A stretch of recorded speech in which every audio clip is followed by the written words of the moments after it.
Nous voici dans un nouvel épisode de Urbi et Orbi, pardon, avec Édouard. Nous allons parler de l'actualité de l'Église catholique, qui est un sujet finalement assez peu traité aujourd'hui dans les médias subventionnés. Et je voulais qu'on reparle de la question de la bénédiction des couples homosexuels, qui est de ce fameux texte. Je ne sais pas quel statut il a d'ailleurs, qui s'appelle Fiducia Supplicans, qui fait couler beaucoup d'encre. Il est paru en décembre et il continue à agiter les esprits. En dehors de la question de l'homosexualité, de la bénédiction des prêtres homosexuels, qui est un sujet qui évidemment est rendu À des encore prêtres, plus... à des couples. des couples homosexuels, pardon, Oui. sujet rendu encore plus brûlant par la nomination de Gabriel Attal. Est-ce qu'il y a d'autres sujets en ce moment qu'il faut noter dans la vie de l'Église? Je crois qu'il y a une interrogation générale sur le gouvernement de l'Église par le pape François. Alors, c'est un sujet que nous traitons de semaine en semaine, mais on va reparler de la polémique autour de Fiducia Supplicans, effectivement, qui dure beaucoup plus longtemps qu'espéré par le Saint-Siège, mais ça vient aussi du mode de gouvernement très personnel du pape. C'est peut-être l'occasion, en deuxième partie là, de notre échange, de rappeler des choses très simples, mais que souvent on ne connaît pas. Qu'est-ce que c'est que l'infaillibilité pontificale? Qu'est-ce que c'est que le pouvoir réel du pape? Comment est-ce qu'il l'exerce? Parce que cette année 2023, enfin l'année dernière, pardon, l'année qui vient de se finir, il a publié 14 motu proprio. Alors le motu proprio, c'est le texte le plus personnel que publie le pape. C'est motu proprio, ça veut dire de mon propre mouvement en latin, et donc ça veut dire que c'est une décision que le pape a prise de lui-même. Et normalement, ça n'est qu'un texte au milieu d'encycliques, de lettres apostoliques, et surtout, ça doit rentrer dans une consultation générale du collège épiscopal mondial, ce qu'on appelle le concile quand ils sont tous ensemble. On va reparler de ça après, je pense, parce que c'est important et ça va déterminer aussi ce qui va se passer dans les années qui viennent pour l'Église, mais c'est un sujet qui finalement touche à la gouvernance en général, parce que la crise de l'Église n'est guère que le microcosme d'une crise plus générale, en particulier dans le monde occidental. Alors concrètement, donc si on dit quelques mots tout de suite de cette bénédiction des couples homosexuels, de ce texte Fiducia Supplicans, comment se fait-il qu'au fond le pape ait suscité autant de mouvements et de réactions par ce texte qui, de l'extérieur, pour les mécréants comme moi, ne paraît pas complètement un texte extrémiste, hein. C'est plutôt un texte qui, au fond, un texte à la belge, ça arrange tout le monde. Comment ça se fait que ça suscite autant de clivages? Alors, je crois d'abord, à cause de ce que nous venons de dire, c'est-à-dire que le pape n'a pas du tout consulté de manière générale avant de publier ce texte. Un pape n'est jamais obligé de consulter euh, avant de publier un texte. Malgré tout, l'Église, il y a des habitudes.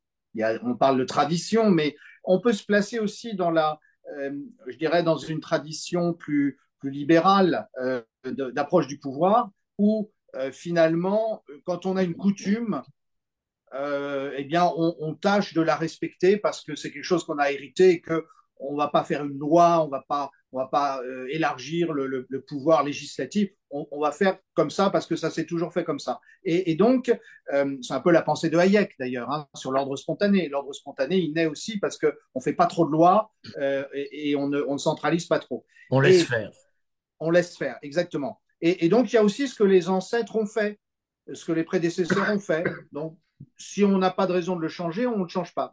Et là, très clairement, François n'aime pas consulter. Alors, c'est assez amusant, mais finalement, chez les individus progressistes, puisque c'est un peu comme ça qu'il a voulu qu'on le classe, c'est assez fréquent.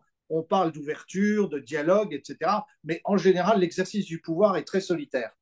Et sur un sujet aussi sensible, il faut quand même rappeler que dans la Bible, l'homosexualité est condamnée comme ne correspondant pas au dessein de Dieu sur l'humanité. Bon, alors moi je dirais, sur ces sujets-là, on peut toujours discuter, mais il y a quand même un corpus de textes qui engage l'Église. Donc, c'est un sujet sensible. Donc, il aurait fallu consulter non seulement les évêques européens, mais d'Asie, d'Afrique, d'Amérique latine, d'Amérique du Nord. Et on voit bien qu'il y a certains endroits dans le monde où ça coince, en particulier en Afrique, puisqu'il y a eu hier une déclaration du président de l'ensemble des conférences épiscopales d'Afrique. Hein, donc, dans chaque pays, les évêques se réunissent ensemble. Ça s'appelle une conférence épiscopale. Il y en a une en France. Et on peut imaginer à l'échelle du continent que toutes les conférences épiscopales se réunissent. Ça existe d'ailleurs en Europe. Là, c'est ce qui s'est passé en Afrique. Alors, arrêtons-nous 2 minutes, si tu veux bien, sur le sujet. Euh, c'est assez cocasse ce qui se passe parce que à la fois le texte est très ferme en disant nous les évêques africains nous ne voulons pas de ces bénédictions de couples homosexuels et en même temps le président des conférences épiscopales d'Afrique explique qu'il a appelé le Saint-Siège pour avoir son accord avant de publier le texte. Bon, ça veut dire quoi? Ça veut dire que au Saint-Siège, on s'est rendu compte qu'il valait mieux ne pas se mettre toute l'Afrique, tous les évêques d'Afrique à dos. Et puis, ça fait partie. Ce qui est compliqué dans le sujet dont on parle, c'est qu'il y a une espèce de relativisme culturel. Bah, les Africains sont plutôt contre, les Européens sont plutôt pour, les évêques d'Asie, on ne sait pas trop. Tout ça ne contribue pas à la clarification. Voilà pourquoi on en parle encore alors que le Saint-Siège souhaitait qu'on n'en parle plus au bout de quelques jours. Alors j'étais ce matin sur Radio Notre-Dame. J'avais un débat sur ce sujet où j'entendais un journaliste qui s'est lui-même défini comme catholique de gauche m'expliquer que les Africains ne voulaient pas entendre parler de fiducia supplicans parce qu'ils sont homophobes.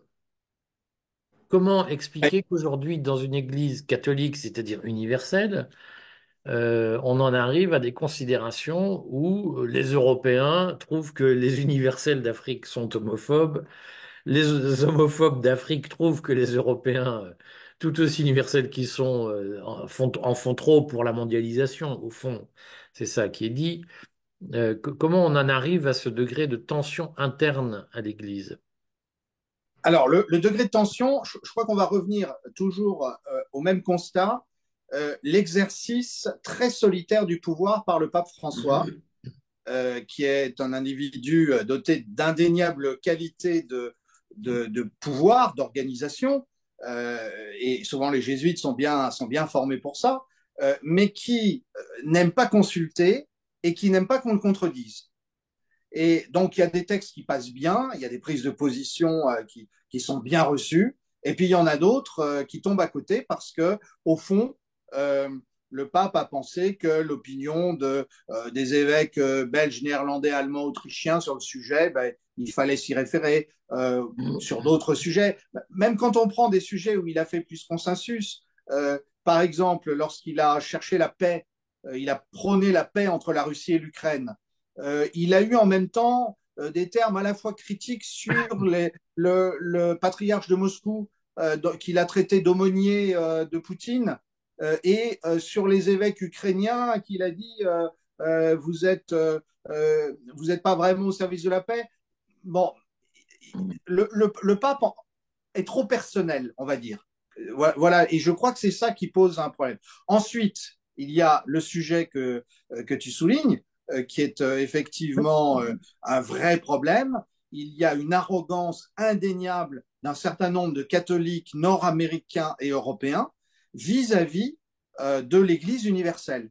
Et là, je n'étais pas au dialogue dont tu parles, j'ai pas assisté, mais enfin, je devine bien qu'on a une espèce de néocolonialisme progressiste qui sait finalement ces pauvres gens qui ne sont pas comme nous ouverts à toutes les valeurs de la modernité. Au fond, c'est un peu ça qu'ils veulent dire. Oui, mais alors ce qui est frappant, ce qui est frappant dans cette affaire, c'est que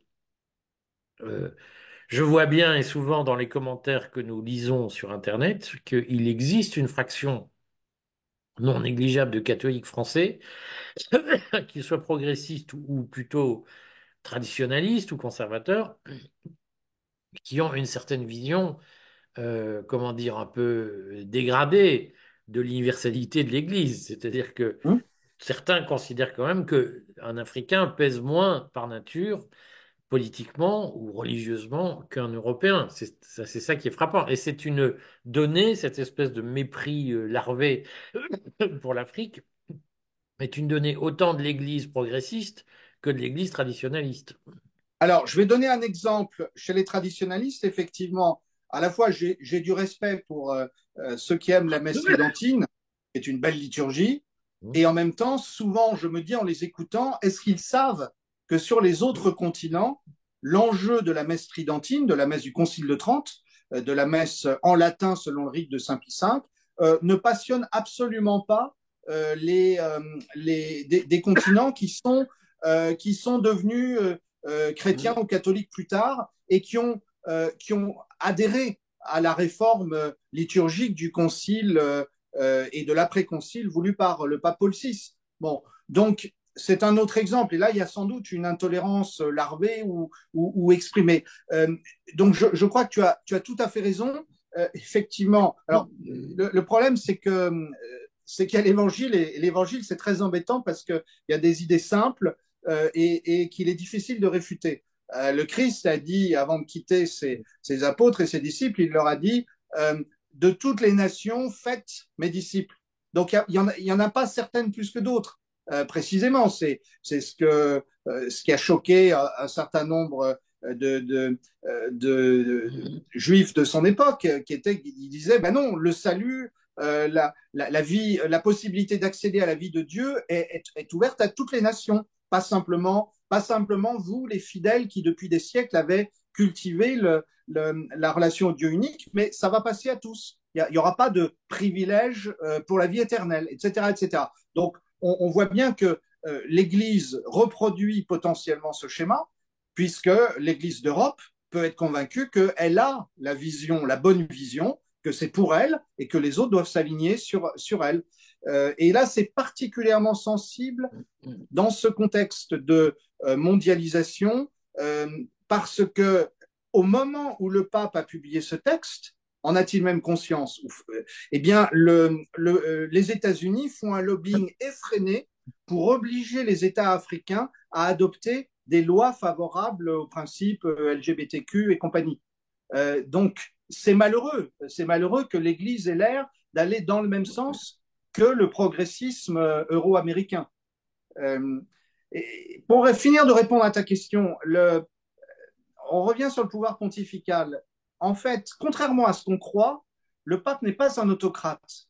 Ou alors, s'il tente à l'être comme les François, ça pose des problèmes. Normalement, le pape doit être très prudent, susciter le consensus et consulter largement avant de publier un texte aussi crucial que Fiducia Supplicans.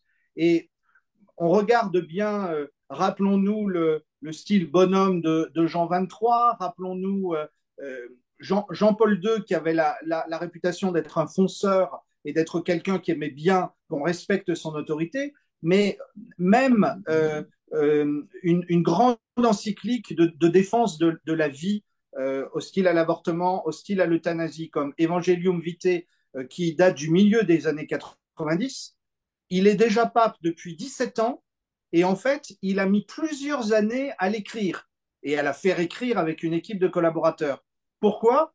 Parce qu'il savait que même s'il avait la majorité dans l'Église, il fallait être sûr que cette majorité, ce n'était pas un 50,01%, mais c'était plutôt 80 ou 85% des gens qui se reconnaîtraient dans le texte. Et ça, je crois que c'est fondamental. Et de ce point de vue-là, il y a une vraie crise, utilisons le terme, il est bon ou pas bon, une crise de la gouvernance de l'Église qui est à l'image de la crise de la gouvernance dans le monde occidental. Tu voulais nous ajouter quelques mots sur le proprio motu, motu proprio? Oui, non, mais ça va exactement dans le même sens, c'est-à-dire que euh, les, euh, un observateur qui tient un très bon blog qui s'appelle Benoît et moi. C'est quelqu'un qui entretient la mémoire du pape Benoît XVI. Eh bien, il fait remarquer qu'il y a eu alors j'ai lu cet article ce matin, mais au moins une quinzaine de textes motu proprio du pape François. Alors que normalement, il y a toujours un équilibre dans les textes pontificaux. Et alors, ces textes, qui veut dire qu'ils sont des décisions propres du pape François, ils concernent le gouvernement du Vatican, ils concernent la réforme judiciaire, la réforme financière, etc. Mais c'est des textes à chaque fois qui tendent à concentrer le pouvoir entre les mains du pape. Et il fait une remarque intéressante. Il dit, par exemple, depuis le pape Pie XI, c'est-à-dire dans les années 1920-1930, les papes avaient eu tendance à se décharger du gouvernement de l'État du Vatican, en considérant qu'ils devaient se concentrer sur leur mission spirituelle. Et donc, il confiait à un collège de cardinaux ce gouvernement. Or, François a eu tendance à reprendre les rênes au profit du pape et de son entourage immédiat. Et il dit que c'est un très bon exemple de la façon de gouverner, finalement très centralisatrice, de ce pape argentin. Bon, écoute, on se retrouve la semaine prochaine pour un nouveau journal Ourbi et Torbi. Merci Édouard, et puis bon week-end à toi. À bientôt, Eric, et remets-toi. Je vais essayer. Et toutes mes excuses, en effet, pour les borborigmes que j'ai poussés durant cette interview, ils sont bien involontaires.